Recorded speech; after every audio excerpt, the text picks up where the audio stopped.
it's time to start Chapter 3. And the first section in Chapter 3 is 3.1, and we're going to talk about quadratic functions.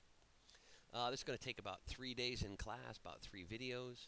And here's our objectives. Let's see here. Recognize characteristics of parabolas. We're going to graph parabolas, determine quadratic functions' minimum and maximum values, and then solve problems in a quadratic function's min or max value.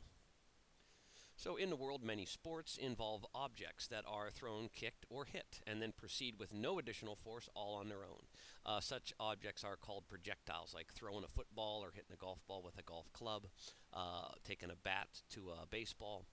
The paths of these projectiles, as well as their heights over time, can be modeled by quadratic functions.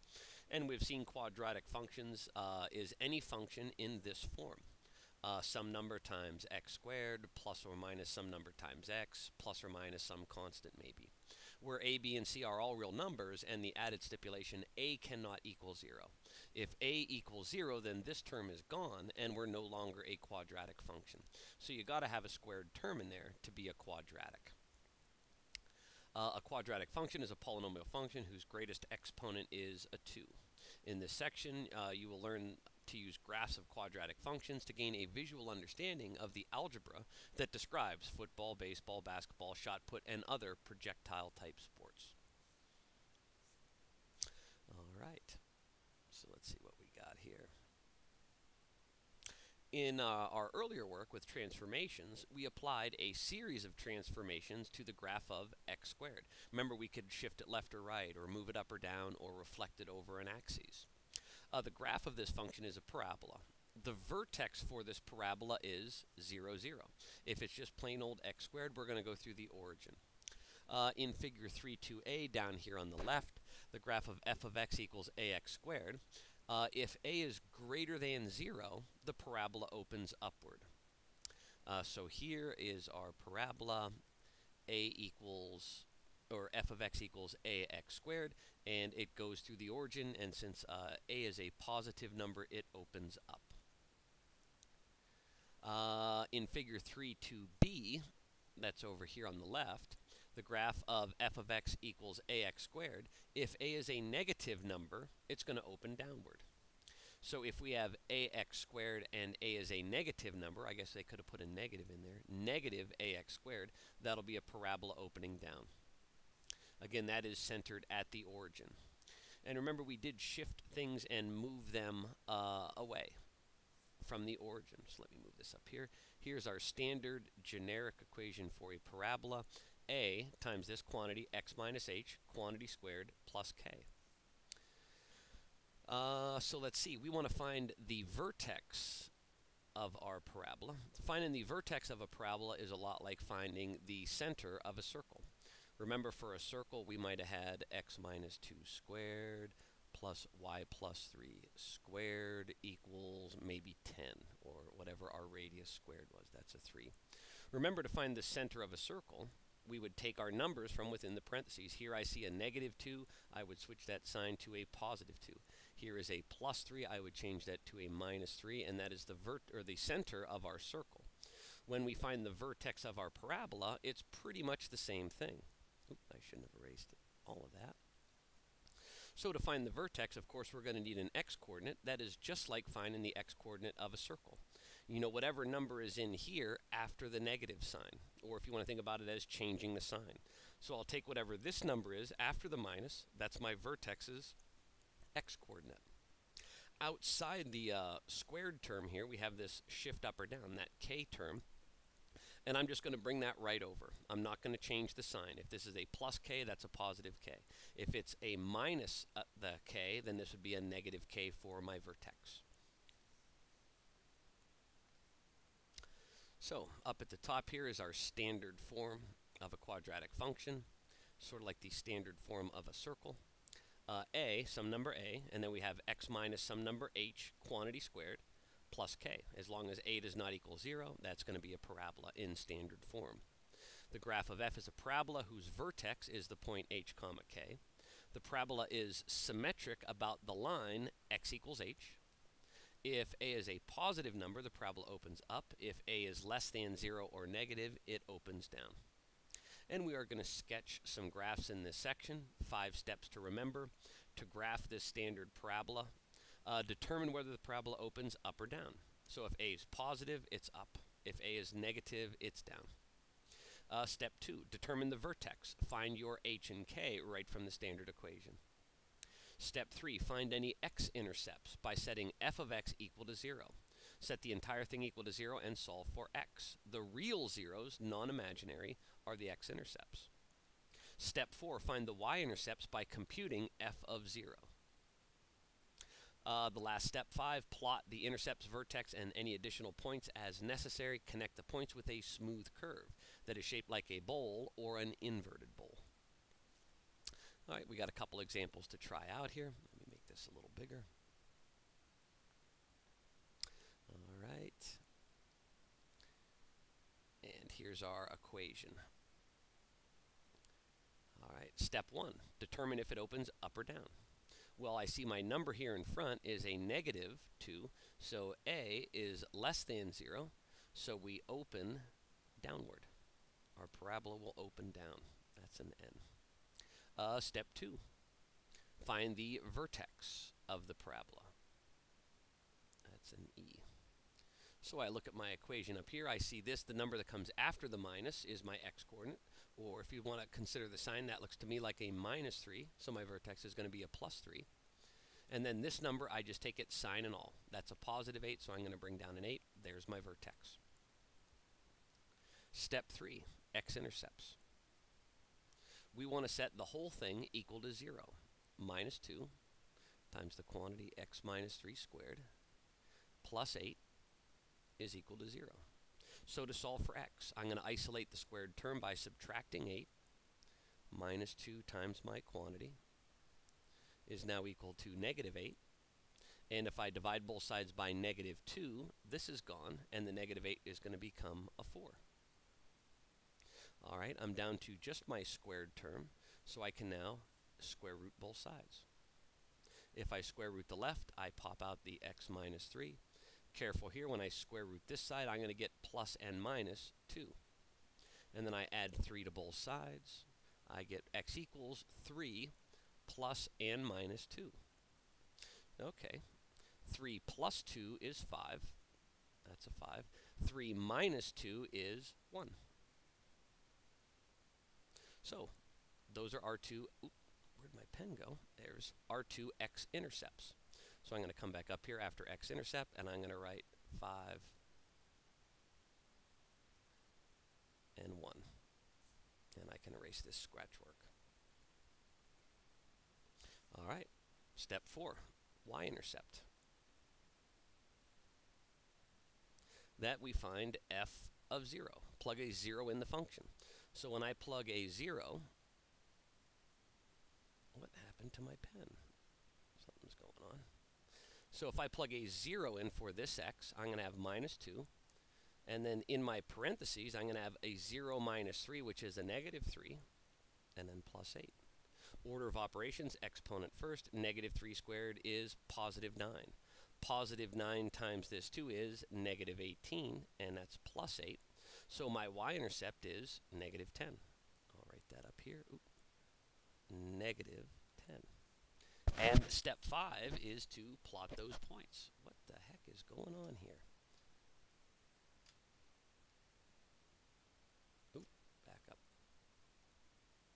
All right. Oop, there we go. Small technical glitches here. Let's plot some points. Our vertex is 3, 8.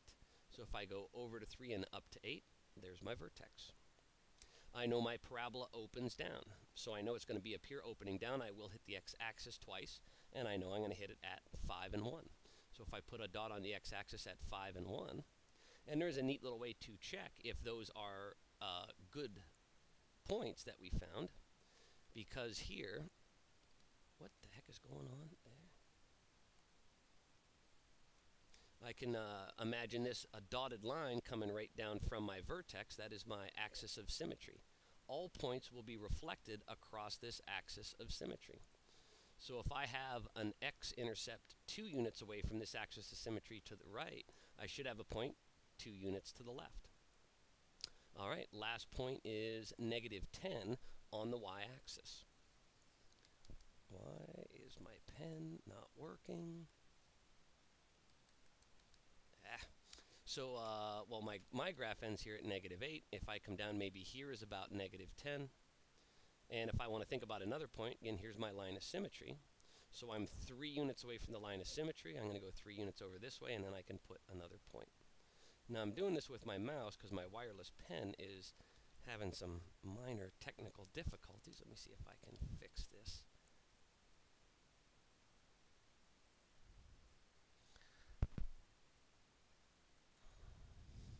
Okay, I think the battery change fixed my problem here. Okay, we did do our y-intercept down here, -10, reflected that point over here. So now we can connect those dots with a smooth kind of flowing curve. Remember, this is a parabola. It should be smooth, no sharp points, no sharp edges. And there we go. All right, the next example and the last example is just another parabola, and this one will be slightly different. Let's see what happens here. Here's our function. F of x is x plus 3 quantity squared plus 1. Step 1, I see no number and no sign in front of my quantity in parentheses there squared. So I'm assuming there's a positive 1 there. So a is greater than 0, and our parabola will open up. Step 2, find the vertex. Can't graph a parabola without its vertex. And if I look here, I see a +3 in the parentheses, so I'm going to switch that to a -3, just like when we did circles. And this +1 is going to be my y-coordinate, and it's also a +1. Step 3, x-intercepts. Set f of x equal to 0. So if I come up here to the equation, I'm going to set this equal to 0, and my first step is going to be to subtract 1 from each side.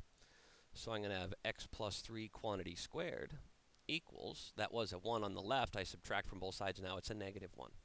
And look what happens on the next step. When I take the square root of this side, the square and the square root will cancel, and I'll have my x plus 3. But can I take the square root of a -1? Well, of course, that will turn out to be I, but remember, we're looking for real solutions. Real solutions are solutions that will cross the x-axis. So we were looking for x-intercepts, and this one has no x-intercepts. It is possible for parabolas not to have intercepts. And let's take a look at, if we graph our vertex right now, if we go to -3, 1, there's our vertex. If that parabola opened down, yeah, we're going to hit the x-axis twice. But we are above the x-axis, and our parabola opens up. So, of course, we're not going to hit the x-axis. Some parabolas don't. Every one of them will have a y-intercept, though. It's impossible not to have a parabola without a y-intercept. Again, we're going to plug a 0 in for this x. So in those parentheses will be 0 plus 3. So that's quantity 3 squared plus 1, which is 9 plus 1, or 10. Oop, that's a plus. So there's our y-intercept. Ooh, and let me move this down here a little bit. I guess I can do this. So vertex, -3, 1. We know we're going to open up, no x-intercepts, and we are going to cross the y-axis at 10. So this would probably be about 9. 10 would be right here, and that is 3 units away from my line of symmetry. Again, here's my vertex line of symmetry. I'm 3 units this way, so I'm going to go over 3 units, and I'm going to have a symmetric spot on this side. Okay, and we draw our parabola. And you can see down in the corner here, it does say great question. That's just, reaffirming the way to find the center or the vertex of that parabola. It's easy to make a sign error when you're finding the h in the x-coordinate for the vertex. So h is the number that follows the subtraction sign. Again, just like the circle. If you see a -3, you bring the 3 down. H is 3. If you see a +3, you can think about it as minus a negative. And then we want the number after the first negative sign, so that would be a -3. Alrighty. A couple practice problems for you to try. So pause the video and then fire it back up and see if you got them right. Okay, the first one, step one, figure out it's going to open down. I see a negative in front of the squared term, so if we did FOIL that out and distributed the negative, we'd have a negative x squared. Parabola opens down. 2, the vertex is 1, 4. Again, the number after the negative, so that's a 1. This comes sign included, 1 and 4. So let's see here. Maybe we don't have to check for x-intercepts. If I graph the vertex at 1, 4, and I know the parabola opens down, yes, I will be hitting the x-axis, so let's set this equal to 0. Again, if we set this equal to 0, first step is to subtract 4 from each side. So we're going to have this negative quantity squared equals negative 4. Okay, before we square root, let's get rid of this negative sign, divide both sides by a negative. All right, take the square root of the left side, and we get x minus 1. And the square root of 4, we have 2 of them, plus or minus 2. So if we add 1 to both sides, x equals 1 plus and minus 2. Well, 1 plus 2 is 3. 1 minus 2 is negative 1. There's our x-intercepts at negative 1 and 3. Step 4, y-intercept. If I plug a 0 in right there, I'm going to have 0 minus 1 is negative 1, and then I'm going to square that and get positive 1, and then this negative gets attached to it. So I have negative 1 plus 4, which is equal to 3. So I'm going to cross the y-axis here. Again, if I imagine my line of symmetry, I'm going to also be on the other side of that line of symmetry, the same distance from that line. And then we can draw our parabola. There we go. Second one. Just a little bigger. Okay, step 1, I can see that it opens up. Step 2, vertex. Vertex is 2, negative 1. So if I go 2, negative 1, get over there. And I know it opens up. Yeah, I am going to have a couple of x-intercepts. So let's find those x-intercepts by setting this equal to 0. Why didn't you stop me when I made my mistake on the vertex? I just noticed here, that's a plus 1. Here you don't switch the sign. So that is a plus 1. So if we go over to up 1, if this is our vertex and our parabola opens up, are we going to have any x-intercepts? No, we're not. But just to be safe and to have a little fun doing the algebra, of course it's always fun, let's also work on this algebraically. Again, I'm going to subtract that 1 from both sides. So I'm going to have my squared quantity. Now it's equal to negative 1. And when I square root both sides, I'm going to have a negative under a radical. And this is just another way to look at the discriminant. Remember when we did b squared minus 4ac, that was our discriminant. If it was positive, we had 2 real solutions. If it was exactly equal to 0, we had 1 real solution. If it was not equal to 0, if it was negative, we had no real solutions. And we also did talk about this graphically. If we're above the axis and we open up, we're not going to cross it. So there are no real solutions. Let's find our y-intercept, though. If I plug in a 0, 4 is our y-intercept, this becomes 0 minus 2, which is negative 2, and we square that and get 4, and add 1 to that, and it's 5. So I know I'm going to cross the y-axis at 5. We can get one more point because we know our symmetry. We're 2 units from the line of symmetry to the left. We'll have a similar point 2 units to the right. And then we can draw our parabola. And there we go. Some problems for you tonight. I believe the first 4 are just having you find different pieces of parabolas. And the last 4, you do have to sketch a graph. So make sure you read the directions and do everything that they're asking you to do. And I'll see you in the next video.